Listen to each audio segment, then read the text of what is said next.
May mga pagkakataon na mahirap tanggapin ang sinasabi ng Diyos. Minsan napapaisip tayo, susunod pa ba ako?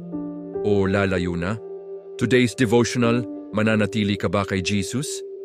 Sa John chapter 6 verses 60 to 71, matapos magturo si Jesus tungkol sa tinapay ng buhay, maraming nakinig sa kanya na nahirapang tanggapin. Yung sinabi pa nila, "This is a hard saying, who can hear it?" At dahil doon, may ilan na tumalikod at hindi na sumunod sa kanya. Pero may isang mahalagang tanong si Jesus sa kanyang mga alagad. Will ye also go away?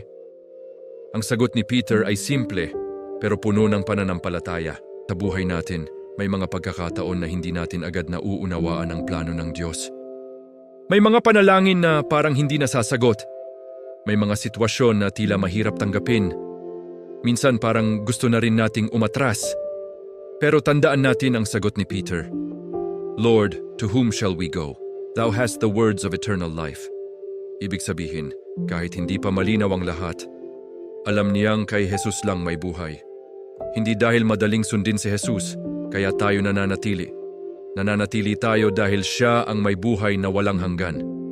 Kapag nahihirapan tayo, hindi ang paglayo ang solusyon. Ang sagot ay lalo pang lumapit kay Jesus. Panginoong Jesus, maraming pagkakataon na hindi ko nauunawaan ang iyong ginagawa sa buhay ko.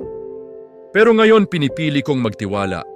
Tulungan mo akong manatili sa iyo kahit mahirap ang sitwasyon.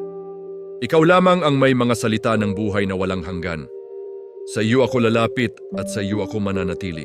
Amen. E kung ang devotional na ito ay nagpalakas ng iyong loob, manatili tayong nakakapit kay Jesus araw-araw.